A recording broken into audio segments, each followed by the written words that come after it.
بسم اللہ الرحمن الرحیم۔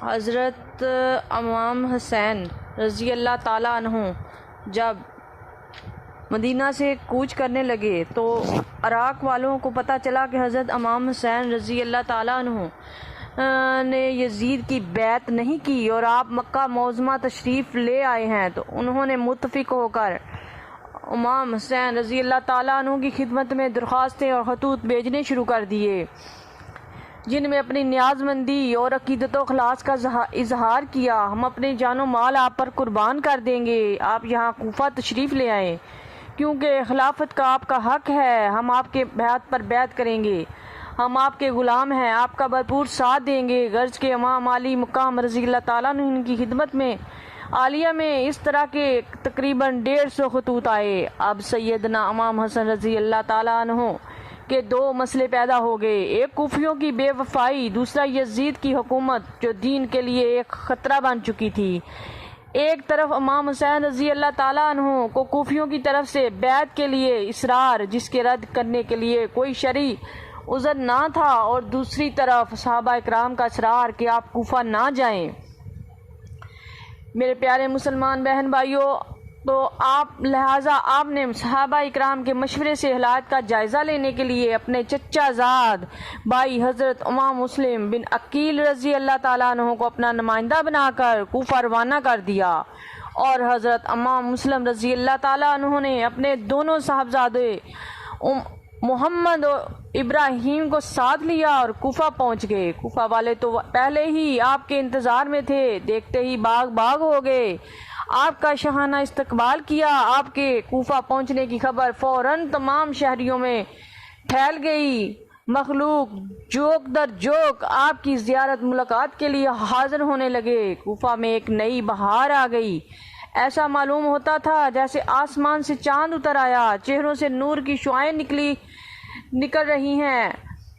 تو بیعت کا سلسلہ شروع ہو گیا، یہاں تک کہ 12,000، ایک روایت میں ہے کہ 40,000 کوفیوں نے پہلے ہی دن آپ کے ہاتھ پر حضرت امام حسین رضی اللہ تعالیٰ کی بیعت کر لی۔ ان بیعت کرنے والے میں بڑے بڑے علماء، فضلاء اور عمرا بھی تھے، قبیلوں کے سردار اور بہت بڑے بہادر اور شجاع بھی تھے۔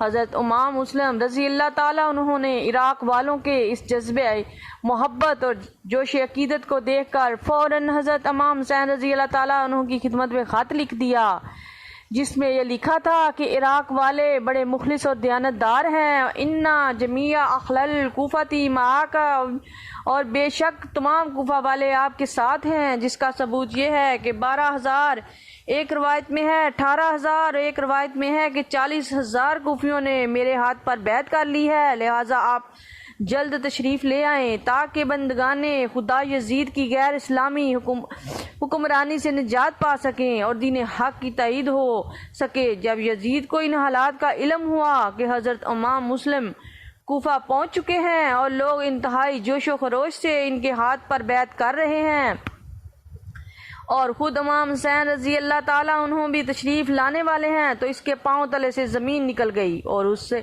تخت حکومت لرزتا ہوا نظر آیا اور سمجھ گیا کہ اب خیر نہیں۔ فوراً اپنے وزیروں ہمشیروں کو بلا کر مشورہ کیا، وہ بھی پریشان ہو گئے۔ چنانچہ یزید نے حاکم بصرہ عبیداللہ بن زیاد کو حکم بھیجا کہ کوفہ پہنچ کر لوگوں کو امام حسین رضی اللہ تعالیٰ عنہ کی بیعت سے روکے، اور حضرت امام مسلم رضی اللہ تعالیٰ عنہ کو فوراً وہاں سے نکال دے، اور اگر ان کی طرف سے کوئی مزاحمت کرے تو اسے قتل کر دے۔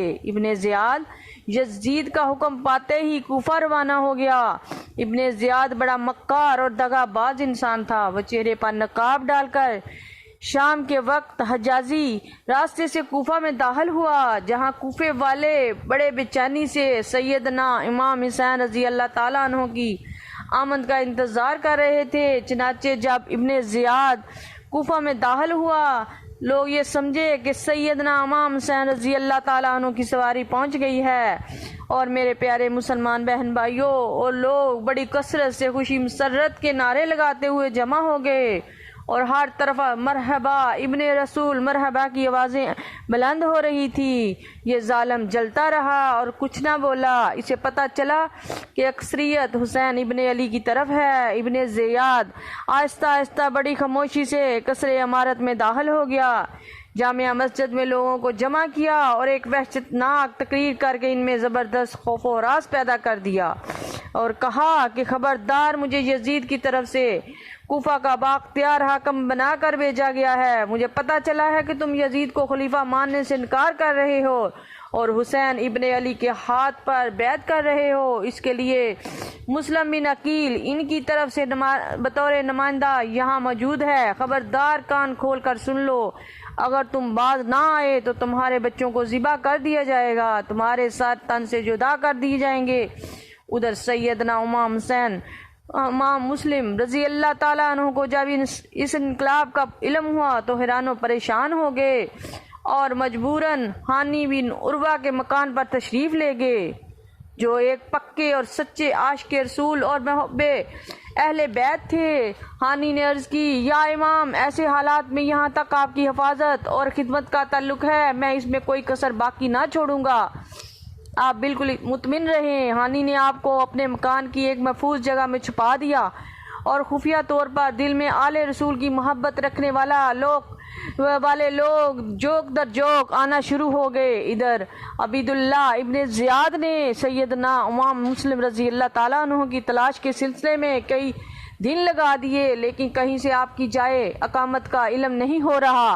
بالآخر اس نے بنو تمیم کے ایک غلام موکل کو 3000 درہم دے کر سراغ لگوانے کے لیے مقرر کیا۔ چنانچہ اس جاسوسی کے بعد موکل نے ساری خبر ابن زیاد کو بتا دی۔ اس کے بعد ابن زیاد نے محمد بن اشعث کو بلایا اور کہا کہ ہانی کئی روز سے نہیں آیا، ان کو بلا کر لاؤ۔ اس نے کہا، صحیح معلوم نہیں ہو سکتا کہ ابھی وہ بیماری سے صحت یاب نہ ہوئے ہیں۔ ابن زیاد کہنے لگا، تم جاؤ، ہر صورت میں ان کو ساتھ لاؤ۔ پھر وہ ہانی کے پاس آئے اور ابن زیاد کا پیغام دیا کہ وہ آپ کو بلا رہا ہے۔ وہ بھی اس معاملے میں بے خبر تھا۔ حضرت ہانی بغیر کسی کو اطلاع دیے ہوئے اکیلے ہی چلے گئے۔ تو میرے پیارے مسلمان بہن بھائیوں، دیکھا کہ ابن زیاد کے تیور بدلے ہوئے ہیں۔ ابن زیاد دیکھتے ہی کہنے لگا، موت کے منہ میں آ گئے ہو۔ آپ نے کہا، کیوں، کیا بات ہے؟ کہنے لگا، تم نے مسلم کو اپنے پاس پناہ دی ہے۔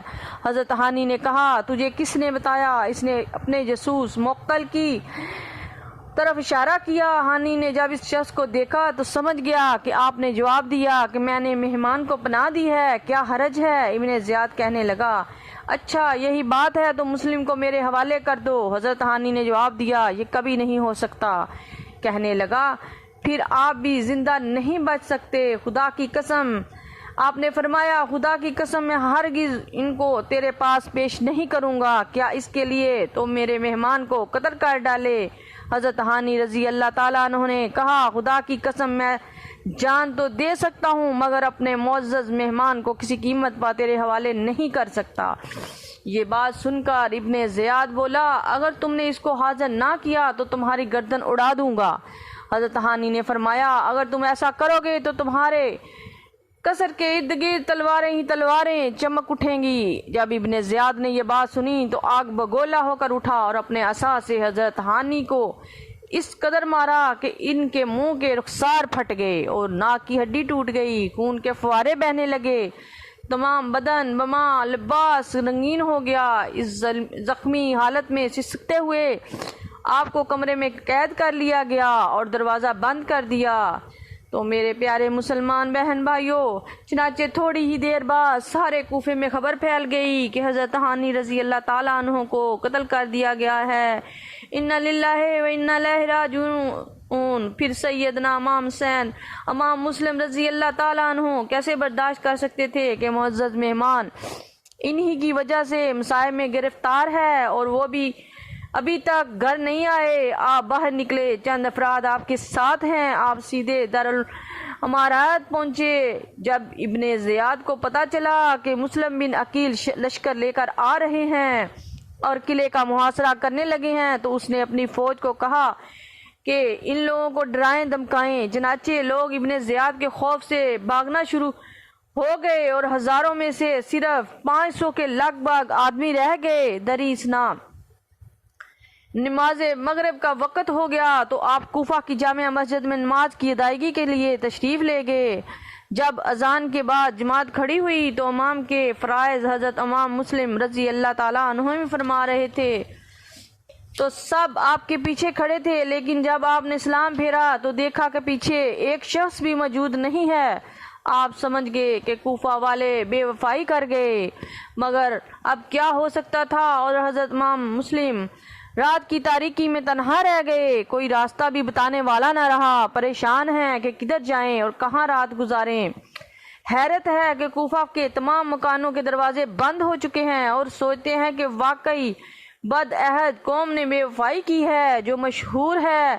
اس بے کسی اور بے بسی کے عالم میں جا رہے ہیں کہ ایک توا نامی بڑھیا کے دروازے پر جا پہنچے۔ آپ نے اس عورت کو دیکھ کر فرمایا، اے اللہ کی بندی، تجھ پر سلام ہو، مجھے کچھ پانی پلا دو۔ ہائے افسوس، جس گھر سے دنیا کو بھیک ملتی ہے، آج وہ امام شدت پیاس سے کوفہ کے گلی کوچوں میں پھر رہے ہیں اور کوئی پرسان حال نہیں۔ اس عورت نے اسی وقت پانی کا پیالہ پیش کیا، آپ نے پانی نوش فرمایا، اللہ تعالیٰ کی حمد و ثنا بیان کی۔ جب اس بڑھیا نے آپ کی خستہ حالی دیکھی تو پوچھا، قبلہ آپ کون ہیں؟ فرمایا، میں غریب الوطن مسلم ہوں۔ اس پاک نام کا نام سننا تھا کہ وہ بڑھیا آپ کے قدموں میں گر گئی اور نہایت ہی عزت و تکریم سے اپنے گھر کے اندر لے گئی، بستر بچھا دیا، کھانا تیار کر کے پیش کیا۔ رات کا کافی غصہ گزر چکا تھا کہ عورت کا بلال نامی لڑکا گھر آیا۔ اس نے پوچھا، یہ شخص کون ہے؟ توا نے کہا، یہ امام مسلم بن عقیل رضی اللہ تعالیٰ عنہ ہیں، اہل بیت سے ہیں۔ ہماری خوش نصیبی ہے کہ عظیم مہمان ہمارے گھر تشریف لے آئے ہیں، ان کی خدمت میں ہماری نجات ہے۔ اس کے بعد لڑکا سو گیا تو میرے پیارے مسلمان بہن بھائیوں اور حضرت مسلم رضی اللہ تعالیٰ عنہ عبادت خداوندی میں مشغول ہو گئے۔ ادھر جنتی ماں کے جہنمی بیٹے نے ابن زیاد کو خبر دی کہ مسلم ہمارے گھر میں موجود ہے۔ چنانچہ ابن زیاد نے اپنی فوج بھیجی، تقریباً 70 آدمی تلواریں اور گھوڑے لے کر وہاں پہنچے اور اس بڑھیا کے مکان کا محاصرہ کر لیا۔ اچانک گھوڑوں کی ٹاپوں اور لوگوں کے شور و گل کی آواز کانوں تک پہنچی تو سیدنا امام مسلم تنہا تلوار لے کر باہر نکلنے لگے۔ توا نے کہا، حضور آپ باہر نہ جائیں۔ آپ نے فرمایا، مجھے اندیشہ ہے کہ کہیں ظالم مکان کو آگ نہ لگا دیں، میں خود ہی ان کے سامنے چلا جاتا ہوں۔ یہ کہہ کر توا کو آخری سلام کہتے ہوئے آپ باہر تشریف لے آئے اور آتے ہی ابن زیاد کے لشکر پر ٹوٹ پڑے۔ آپ کے حملے سے دلہ آوروں نے دل چھوڑ دیے، حتیٰ کہ 41 آدمی مارے گئے اور بہت سے زخمی بھی ہوئے۔ محمد بن اشعث گھبرا کر گھوڑے کو دوڑاتا ہوا ابن زیاد کے پاس گیا اور بتایا کہ ہمارے 41 آدمی اکیلے مسلم نے مار ڈالے ہیں، ہمیں اور آدمی دیجیے۔ ابن زیاد محمد بن اشعث پر ٹوٹ پڑا اور کہنے لگا، اتنے بزدل ہو، صرف ایک آدمی پر قابو نہیں پا سکے، اگر تمہیں کسی فوج کے مقابلے میں بھیجا جائے تو پھر تمہارا کیا حال ہوگا؟ اشعث نے جواب دیا، اے امیر، کیا آپ کا خیال ہے کہ آپ نے مجھے کسی کوفہ کے سبزی فروش کے پاس بھیجا ہے؟ کیا تو نہیں جانتا کہ وہ کون ہے؟ اس کی رگوں میں بھی علی کا خون ہے، وہ آل نبی اور اولاد علی ہے۔ ابن زیاد یہ سن کر چکرا گیا، کہنے لگا کہ اس کو امن نہ سلامتی کا دھوکہ دے کر اس بہانے سے میرے پاس لے کر آؤ کہ ابن زیاد اسے امان دے گا اور کچھ نہ کہا جائے گا، ورنہ اس کے بغیر تم اس پر قابو نہ پا سکو گے۔ ابن اشعث گھوڑا دوڑاتا ہوا کیا دیکھتا ہے کہ مقابلہ ہو رہا ہے اور سیدنا امام مسلم شدید زخمی حالت میں ہیں۔ زخموں کی کثرت اور خون کے زیادہ بہہ جانے اور شدت پیاس سے نڈھال ہو کر دیوار کے ساتھ ٹیک لگا کر بیٹھ گئے۔ اسی صنع میں توا خاتون کو آواز دی کہ تھوڑا سا پانی لاؤ۔ وہ جلدی سے پانی لے کر آئی کہ حضرت پانی پینے نہ پائے کہ ایک ظالم نے اس قدر زور سے پتھر مارا کہ حضرت امام مسلم کے منہ پر لگا اور ہونٹ مبارک شہید ہو گیا۔ آپ نے فرمایا شکر ہے اللہ، اگر یہ دنیاوی پانی ہماری قسمت میں نہیں تو حوض کوثر سے سیراب ہو جائیں گے۔ پھر ایک ظالم نے اور پتھر مارا جو سیدنا امام مسلم رضی اللہ تعالیٰ عنہ کی پیشانی اقدس پر لگا کہ خون کا فوارہ پھوٹ پڑا، بدن اقدس لہو لہان ہو گیا، داڑھی اور چہرہ مبارک خون آلود ہو گیا۔ پھر آپ نے فرمایا تمہیں کیا ہو گیا ہے کہ مجھے اس طرح پتھر مار رہے ہو جیسے کفار کو مارے جاتے ہیں؟ حالانکہ میں تو نبی کے خاندان اہل بیت سے ہوں، کیا تمہیں آل رسول صلی اللہ علیہ وسلم کا کوئی پاس نہیں؟ اس کے بعد ایک ظالم نے پیچھے سے سر اقدس پر ایسا زور کا وار کیا کہ آپ گر گئے۔ ظالموں نے خستہ بدن حالت میں لاچار دیکھ کر آپ کو پکڑا اور گھوڑے پر سوار کرنے لگے۔ آپ نے فرمایا مجھے کہاں لے جانے لگے ہو؟ ابن شخص نے کہا ابن زیاد آپ کو امان دے گا۔ آپ نے فرمایا ظالموں، اب بھی مجھے امان کا دھوکہ دے کر قتل کرنا چاہتے ہو؟ کہنے لگا نہیں۔ آپ نے فرمایا تم پر کچھ اعتبار نہیں، لیکن ابھی تمہارا پتہ چل جائے گا۔ تو میرے پیارے مسلمان بہن بھائیوں، سیدنا امام مسلم کو کوفے میں ابن زیاد کے پاس لے آئے۔ ابن زیاد بولا تو نے یہاں آ کر لوگوں میں فتنہ ڈالنا چاہا۔ آپ نے فرمایا تمہارا الزام غلط ہے، یہاں کے لوگوں نے ہمیں دعوت دے کر بلایا، ہم تب آئے تاکہ لوگوں میں کتاب اللہ اور سنت رسول پر عمل ہو۔ ابن زیاد نے کہا اس کا حقدار یزید ہے۔ امام مسلم نے فرمایا جو سنت رسول کو بدلنا چاہے اور شراب نوشی کرے، فسق و فجور اس کی گٹی میں رچ گیا ہو، جو تارک نماز ہو، دین کی حدوں کو توڑنے والا ہو، کیا وہ امیر المومنین ہو سکتا ہے؟ ہرگز نہیں۔ ابن زیاد کے پاس اسی کا جواب نہ تھا، بلکہ کہنے لگا مرنے کے لیے تیار ہو جاؤ۔ آپ نے فرمایا ظالم، مجھے پتہ ہے جو تو کرنے والا ہے، لیکن میری چند وصیتیں ہیں، اگر انہیں پورا کر دے تو۔ کہنے لگا بتاؤ کیا ہے؟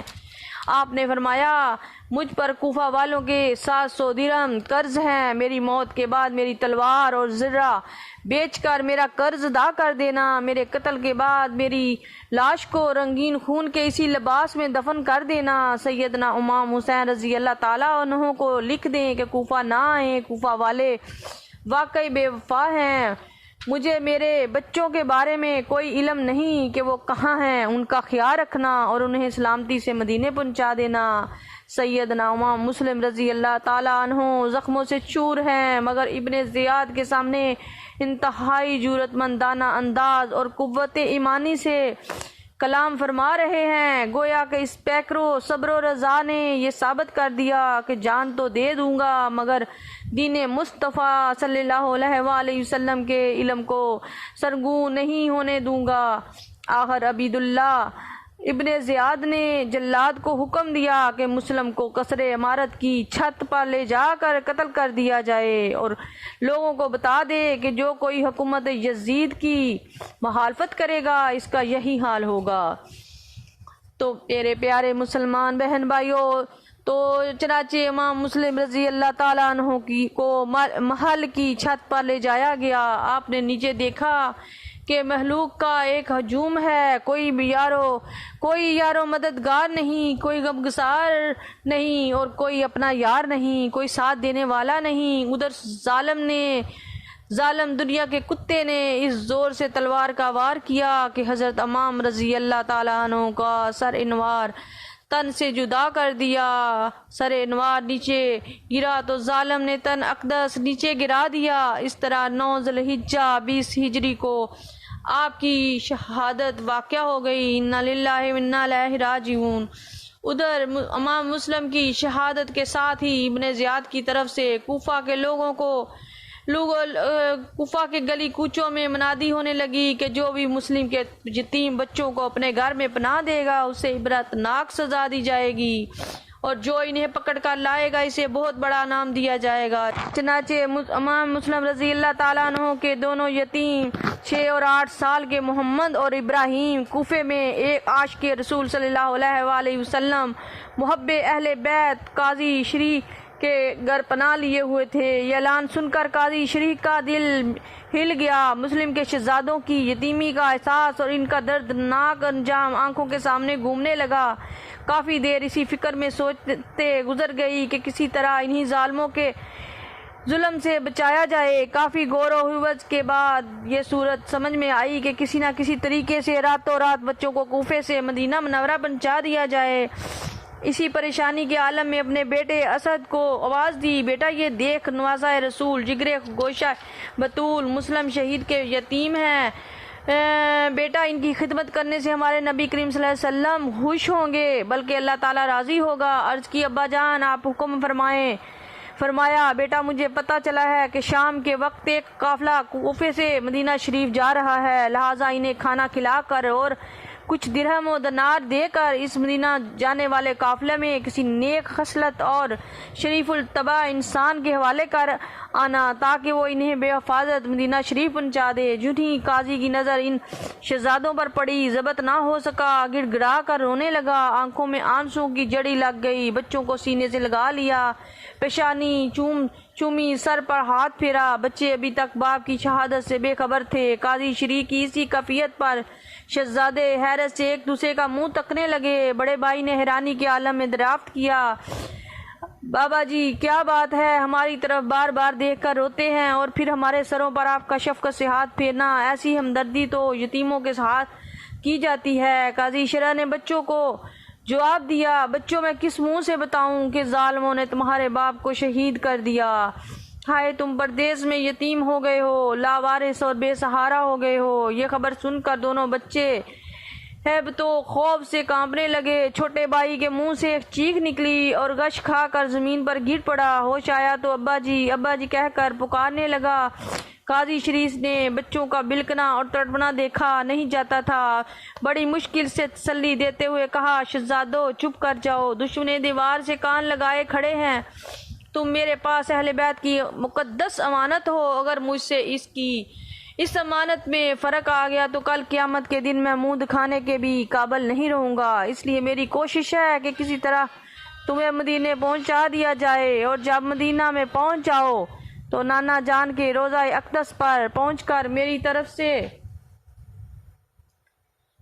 بھی درود السلام کا نذرانہ پیش کر دینا۔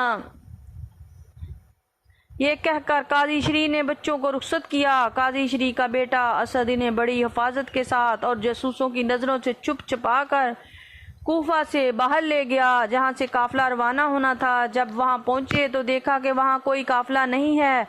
کسی بتانے والے نے بتایا کہ تھوڑی دیر ہوئی ہے قافلہ جا چکا ہے۔ جب نظر اٹھائی دیکھا کہ کچھ ہی فاصلے پر دوڑ اڑتی ہوئی نظر آئی۔ اسد نے کہا، اے صاحبزادو دیکھو وہ سامنے قافلہ جا رہا ہے جس کی دوڑ اڑتی ہوئی نظر آ رہی ہے، اس دوڑو اور ساتھ مل جاؤ۔ لیکن رات کا وقت، ہر طرف وحشت چھائی ہوئی تھی، اس خوف اور ہیبت میں وہ کیا دوڑتے، چھوٹی عمریں، یتیمی کا احساس، کوئی ساتھی نہیں، کوئی یار و مددگار نہیں، کوئی راستہ بتانے والا نہیں۔ تھوڑی دور جا کر راستہ بھول گئے، پاؤں میں چھالے پڑ گئے۔ جنگل میں چلتے ہوئے اگر کوئی پتا بھی ہلتا تو سہم جاتے کہ کہیں دشمن تو نہیں آ گیا۔ ساری رات چلتے رہے، چھوٹا گرتا تو بڑا بھائی سنبھالتا، بڑا گرتا تو چھوٹا سنبھالتا۔ منزل سے بے خبر مدینے کے مسافر مسلم شہید کے یتیم ابھی چھپنے کی جگہ تلاش کر ہی رہے تھے کہ ابن زیاد کا ایک سپاہی تلاش کرتا شہزادوں کے قریب آیا اور دریافت کیا، تم کون ہو؟ بچوں نے سمجھا کہ شاید یتیم سمجھ کر بطور ہمدردی کے پوچھ رہا ہے۔ انہوں نے اپنا سارا حال بیان کر دیا، مگر ان یتیموں کو کیا خبر کہ وہ خون کے پیاسوں کو اپنا پتہ بتا رہے ہیں۔ جب اسے پتہ چل گیا کہ حضرت مسلم رضی اللہ تعالیٰ عنہ کے یہی فرزند ارجمند ہیں، اس نے فوراً گرفتار کر لیا اور اپنے ساتھ لے چلا۔ یہ دردناک منظر دیکھ کر بچے چلا اٹھے اور فریادیں کرنے لگے، ارے ہم یتیم ہیں، ہماری یتیمی پر رحم کر، ساری رات چلتے چلتے پاؤں میں چھالے پڑ گئے ہیں، نانا جان کا واسطہ ہمارے جسم پر ترس کھا۔ کبھی ابو کو پکارتے، کبھی امی جان بچانا کے لفظ زبان سے نکالتے، کبھی بہن کا نام لیتے ہیں، لیکن اس بیابان جنگل میں ان یتیموں کو فریاد سننے والا کوئی نہیں۔ بچوں کی ان فریادوں کا اس ظالم پر کوئی اثر نہ ہوا۔ ترس کھانے کی بجائے شہزادوں کو پھول جیسے رخساروں پر تماچے مار کر جواب دیا، کئی دنوں سے تمہیں تلاش کر رہا ہوں، آنکھوں کی نیند اڑ گئی، کھانا پینا حرام ہو گیا، خبردار اگر آپ کوئی سوال کیا، جب تک تمہاری زندگی کا آخری فیصلہ نہیں ہو جاتا، کوئی فریاد نہیں سنی جائے گی اور نہ ہی تم پر رحم کیا جائے گا۔ تماچوں سے نور جیسے چہروں پر انگلیوں کے نشان پڑ گئے، رونے کی بھی اجازت نہیں ہے، اب سسکتے، لرزتے اور کانپتے ہوئے سر جھکا کر ساتھ چل رہے ہیں اور اسی ظالم کے ظلم برداشت کر رہے ہیں۔ اب بچے سمجھ گئے کہ ہمارے لیے سوائے موت کے اور کچھ نہیں، لہٰذا دیکھتے ہیں ہماری موت کا وقت کون سا مقرر ہوتا ہے۔ ابن زیاد کا سپاہی بچوں کو لے کر ابن زیاد کے سامنے گیا، اس نے حکم دیا تا حکم ثانی ان بچوں کو جیل میں بند کر دیا جائے اور کڑی نگرانی کی جائے۔ چنانچہ دونوں بچوں کو جیل کے داروغہ کے حوالے کر دیا۔ جیل کا داروغہ نہایت ہی شریف النفس اور ایک سچا عاشق رسول اور محب اہل بیت تھا۔ اس نے انتہائی عقیدت و محبت کے ساتھ ہاشمی شہزادوں کو خوش آمدید کہا اور رات بھر ان کی خدمت میں مشغول رہا۔ آدھی رات گزرنے کے بعد اس نے اپنی جان کی فکر کیے بغیر دونوں بچوں کو جیل سے باہر نکالا، دور لے گیا اور قادسیہ جانے والی سڑک پر پہنچا کر اپنی انگوٹھی دی اور کہا، یہ راستہ سیدھا قادسیہ جاتا ہے اور وہاں میرا بھائی شہر کا کوتوال ہے، اسے جا کر میری یہ انگوٹھی دکھانا، وہ تمہیں حفاظت کے ساتھ مدینہ پہنچا دے گا۔ یہ کہہ کر اس نے بچوں کو رخصت کیا۔ بچے چل پڑے، تھوڑی دور گئے، تھک گئے، اب چلنے کی سکت بھی نہ رہی، تھوڑا سا چلتے پھر بیٹھ جاتے، آخر کچھ دور جا کر پھر راستہ بھول گئے۔ پھر رات کی وہی خوفناک تاریکی، وہی سنسان جنگل، اب تو روتے روتے آنکھیں بھی خشک ہو گئی۔ ادھر صبح ہوتی تو کیا دیکھتے ہیں کہ رات جہاں سے چلے تھے پھر اسی جگہ پر موجود ہیں۔ ذرا غور کرو، یہ کون ہے؟ یہ کس کے جگر پارے ہیں؟ یہ کس کے دل کی راحت ہے؟ یہ کس کے نور نظر ہیں؟ ان کی ماں بھی انتظار کرتی ہوگی، ان کی بہن بھی اپنے ویروں کا راہ تکتی ہوگی۔ آج کسی ماں کا بچہ گم ہو جائے تو ماں کے آنسو نہیں تھمتے، بیٹے کی جدائی میں تڑپتی ہے۔ میرے پیارے مسلمان بہن بھائیوں، مسجدوں میں اعلان کروائے جاتے ہیں، وہ ماں یہ بھی جانتی ہے کہ تھوڑی دیر کے بعد میرا بچہ مل جائے گا۔ آئیے اس ماں کا حوصلہ دیکھیں جس کے بیٹے اس بہن کا صبر دیکھیں جس کے بھائی قیامت تک کے لیے جدا ہو گئے۔ ہائے افسوس، جب رات کا سناٹا چھا جاتا ہے تو کیڑے مکوڑے اور چرند پرند تک بھی اپنی پناہ گاہوں میں سکون کر جاتے ہیں، لیکن آج خاندان نبوت کے ان دو ننھے پھولوں کی لیے پناہ کی کوئی جگہ نہیں۔ جب صبح ہوئی، سورج طلوع ہوا اور ہر طرف لوگوں کا آنا جانا شروع ہو گیا تو کل کی گرفتاری یاد آ گئی۔ بچے بے قرار ہو گئے، اب چھپنے کے لیے کوئی جگہ تلاش کر رہے تھے، ہر طرف نظر دوڑائی، لیکن اس چٹیل میدان میں کوئی بھی جگہ نہ مل سکی۔ حیرانی اور مایوسی کے عالم میں دونوں بھائی بڑی حسرت سے ایک دوسرے کا منہ تکنے لگے۔ کچھ سمجھ میں نہیں آ رہا کہ کہاں جائیں اور کیا کریں۔ تھوڑی ہی دور ایک چشمہ بہہ رہا تھا۔ بڑے بھائی نے چھوٹے سے کہا کہ اگر خدا تعالیٰ کی طرف سے ہمارا آخری وقت آ گیا ہے تو ٹل نہیں سکتا، چلو وضو کر کے نماز ادا کر لیں۔ چشمے کے قریب پہنچے تو ایک درخت نظر آیا، قریب ہوئے تو کیا دیکھتے ہیں کہ درخت میں کچھ جگہ ہے، سوچا کہ اس میں چھپ جاتے ہیں اور دن گزار کر پھر چل پڑیں گے۔ چنانچہ دونوں بھائی اس درخت کی کھو میں چھپ کر بیٹھ گئے۔ کوئی راہگیر گزرتا تو دشمن سمجھ کر سہم جاتے، ذرا سی کوئی آواز آئی تو دل دھڑکنے لگتا۔ جب شام کا وقت ہوا تو کوفے کی طرف سے پانی بھرنے کے لیے ایک لونڈی اس چشمے پر آئی۔ جب پانی بھرنے کے لیے برتن کو پانی کی طرف نیچے کیا تو کیا دیکھتی ہے کہ اسے پانی میں کچھ سائے نظر آئے۔ جب پلٹ کر دیکھا تو دونوں بچے درخت کی کھو میں سہمے ہوئے بیٹھے ہیں، نورانی چہروں سے نور کی لاٹیں نکل رہی ہیں۔ سبحان اللہ! لونڈی نے حیرانی کے عالم میں پوچھا، اے بچوں، تم کون ہو؟ کہاں سے آئے ہو؟ شہزادے ڈر گئے کہ کہیں دشمن تو نہیں، خوف سے کانپنے لگے۔ لونڈی نے تسلی دیتے ہوئے کہا، بچوں گھبراؤ نہیں، میں دشمن نہیں، تمہارے گھر کی خدمت گزار ہوں۔ سچ بتاؤ، کیا تم ہی امام مسلم کے یتیم ہو؟ یتیم کا لفظ سن کر بچے تڑپ اٹھے اور گڑ گڑا کر رونے لگے۔ لونڈی سمجھ گئی کہ واقعی یہ اہل بیت کے چشم و چراغ ہیں اور مسلم رضی اللہ تعالیٰ عنہ کے لگتے جگر ہیں۔ لونڈی کہنے لگی، بچوں نیچے اتر آؤ، آؤ میرے سینے سے لگ جاؤ، آؤ میرے دل میں بیٹھ جاؤ۔ لونڈی کے اصرار پر بچے درخت کی کھو سے باہر نکلے اور ہمدرد سمجھ کر اپنا سارا حال بیان کر دیا۔ لونڈی نے بچوں کے آنسو پوچھے، منہ دھلایا، بالوں کا غبار صاف کیا اور دلاسا دیتے ہوئے اپنی مالکہ کے گھر لے آئی۔ اس کی مالکہ بھی خاندان اہل بیت سے دل سے عقیدت رکھنے والی تھی۔ دونوں بچوں کو اپنی مالکہ کے سامنے پیش کرتے ہوئے کہا، یہ چمنستان زہرہ کے 2 پھول لے کر آئی ہوں۔ یہ امام مسلم رضی اللہ تعالیٰ عنہ کے فرزند ہیں۔ زہرہ کے دل بند ہیں، یتیم ہیں، پردیس میں بے بس اور لاچار ہیں۔ آج ان کی یتیمی پر ترس کھانے والا کوئی نہیں۔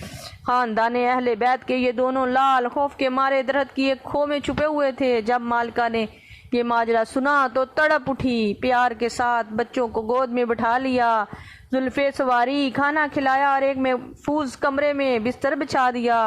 کہا، بچوں یہاں سو جاؤ، گھبراؤ نہیں، اس گھر کو اپنا گھر سمجھو۔ مجھے تو اپنی قسمت پر ناز ہے کہ میرے اس ٹوٹے مکان میں دونوں جہان کی دولت آ گئی، میری قسمت کا ستارہ چمک اٹھا۔ کہا، بچوں جہاں تک ہو سکا میں تمہاری پوری خدمت کروں گی۔ ادھر امام مسلم رضی اللہ تعالیٰ عنہ کے یتیموں کی تلاش میں دنیا کے لالچی کتے گلی گلی پھر رہے تھے۔ آدھی رات کا وقت ہوا تو گھر کی مالکہ کا شوہر حارث گھر آ گیا۔ تو میرے پیارے مسلمان بہن بھائیوں، جب اس نے حالت دیکھی کہ کہیں دور سے تھکا ماندہ آیا ہے، بیوی نے پوچھا، کیا وجہ ہے، اتنا پریشان کیوں ہے؟ حارث نے جواب دیا کہ شاید تجھے علم نہیں کہ مسلم کے ساتھ اس کے 2 بچے بھی آئے تھے، کئی دن ہو گئے ان کی تلاش میں مارا پھر رہا ہوں، مگر ابھی تک کہیں ان کا سراغ نہیں مل رہا۔ حارث کی بیوی کہنے لگی، ارے ظالم، ذرا ٹھنڈے دل سے سوچ، آل رسول کا خون نہ حق بہا کر اپنی آخرت برباد نہ کر، بتا کل میدان محشر میں رسول خدا کو کیا منہ دکھائے گا؟ حارث کہنے لگا، شاید تجھے خبر نہیں کہ ابن زیاد کی طرف سے یہ اعلان کیا گیا ہے کہ جو بھی انہیں پکڑ کر لائے گا اسے منہ مانگا انعام دیا جائے گا۔ بیوی کہنے لگی، ارے بدبخت، یہ دنیا کی دولت ختم ہو جانے والی ہے، اپنی آخرت کا فکر کر۔ حارث کہنے لگا، مجھے نصیحت کرنے کی ضرورت نہیں، خاموش ہو جا، مگر بیوی کا دل دھڑک رہا ہے، ایسا نہ ہو کہ کہیں یتیم کے بچوں کے تعلق اس بدبخت کو خبر نہ ہو جائے۔ اس نے جلدی آٹا گوندھ کر اپنے خامند کے لیے روٹی پکائی اور اسے کھانا کھلا کر بستر بچھا دیا اور کہا، سو جاؤ۔ دنیا کا کتا اور دشمن اہل بیت اس چارپائی پر لیٹ گیا۔ ادھر بیوی کے دل میں رہ کر بار بار یہ خیال آتا ہے کہ اگر ان ہاشمی شہزادوں کو کچھ ہو گیا تو قیامت کے دن سیدہ کو کیا منہ دکھاؤں گی؟ دنیا قیامت تک مجھ پر لعنت بھیجے گی کہ میں نے نبی زادوں کے ساتھ دغا کیا۔ یا اللہ، مجھے اپنے محبوبوں کے عشق میں ثابت قدم رکھ۔ ادھر دونوں بچے ایک دوسرے کے گلے میں باہیں ڈال کر سوئے ہوئے ہیں کہ اچانک خواب آئی کہ باپ کو دیکھا تو چھوٹے بچے کی چیخ نکل گئی۔ اس دردناک آواز سے حارث کی آنکھ کھل گئی۔ ظالم نے بیوی کو جگا کر پوچھا، یہ بچوں کے رونے کی آواز کہاں سے آ رہی ہے؟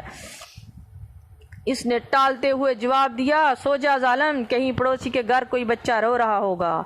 مگر اس سنگ دل نے غضب میں آ کر کہا، پڑوس سے نہیں بلکہ ہمارے گھر سے یہ آواز آ رہی ہے۔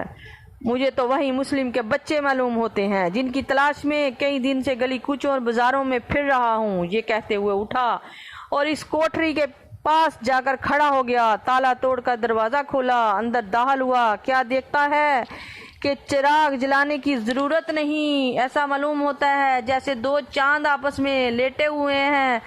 سبحان اللہ، اور ان شہزادوں کے رخساروں سے نور کی لاٹیں نکل رہی ہیں، کیونکہ تیری نسل پاک میں ہے بچہ نور کا، تو ہے عین نور، تیرا سب گھرانہ نور کا۔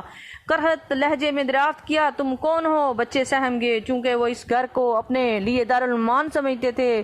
اس لیے فوراً بتا دیا کہ امام مسلم رضی اللہ تعالیٰ عنہ کے یتیم بچے ہیں۔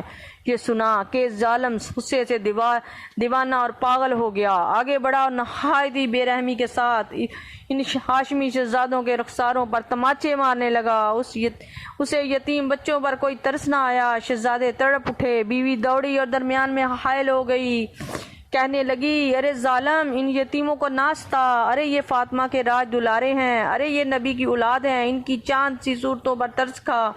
بیوی کہنے لگی مگر اس پتھر دل پر کچھ اثر نہ ہوا۔ اس نے بیوی کو اتنے زور سے ٹوکر ماری کہ وہ پتھر کے ایک ستون سے ٹکرا کر لہو لہان ہو گئی۔ ظالم حارث نے بچوں کو زلفوں سے پکڑا اور گھسیٹتا ہوا باہر لے آیا۔ بیوی زخمی ہونے کے بعد ایک بار پھر اٹھی اور کہنے لگی ظالم، نبی زادوں کی زلفیں چھوڑ دے، ان بے گناہ مسافروں کو کہاں لے جا رہا ہے؟ دشمنی ہوگی تو بڑوں سے، مگر ان معصوموں کا کیا قصور ہے؟ اسی طرح لونڈی نے بھی فریادیں کی کہ ظالم، قصور تو میرا ہے کہ میں ان یتیموں کو اپنے ساتھ لے آئی، مجھے کیا خبر تھی کہ تم ان کے ساتھ ایسا سلوک کرے گا؟ انہیں چھوڑ دے، ان کا پردیس میں کوئی حامی مددگار نہیں، تو ان پر رحم کر، خدا تجھ پر رحم کرے گا۔ لونڈی کی بات سن کر ظالم اور بھی لال پیلا ہو گیا، اس پر بھی تلوار کا وار کیا اور اسے بھی زخمی کر دیا۔ تھوڑی دور چلنے کے بعد اس اب دریائے فرات نظر آنے لگا۔ آخر ظالم حارث دونوں بچوں کو نہر فرات پر لے گیا، جنہیں نیام سے تلوار نکالی۔ مظلوم بچوں نے اپنے ننھے منھے ہاتھ اٹھا کر رحم کی درخواست کی، لیکن اس دنیا کے کتے کو ان ننھی جانوں پر کوئی ترس نہ آیا اور تلوار لے کر بچوں کی طرف بڑھا۔ چھوٹے پر وار کرنا ہی چاہتا تھا کہ بڑا بھائی چیخ اٹھا، خدا کے لیے پہلے مجھے شہید کر، میں اپنے چھوٹے بھائی کو تڑپتا نہیں دے سکتا۔ جب وہ بڑے کی طرف لگ گیا تو چھوٹا پکار اٹھا، ارے ظالم، پہلے مجھے قتل کر، کیونکہ میرے بعد میرا سہارا یہی میرا بھائی ہے۔ آخر کار دونوں آپس میں بغل گیر ہو گئے۔ ظالم کی تلوار اٹھی اور سید زادوں پر برسی، دونوں کے سر تن سے جدا کر دیے اور فرات میں بہا دیے۔ اے محمد و ابراہیم، اے امام مسلم کے فرزندو، اے انتظار میں رہنے والی اس پاک ماں کے نور نظروں، تمہاری روحوں کو سلام ہو کہ تمہارے مقدس خون کی سرخی سے آج تک گلشن اسلام کی بہاریں قائم ہیں۔ انا للہ و انا الیہ راجعون۔ کھل کے گل کچھ تو بہارے جان فضا دکھلا گئے، حسرت ان گنچوں پہ ہے جو بن کھلے مرجھا گئے۔ وآخر دعوانا ان الحمد للہ رب العالمین۔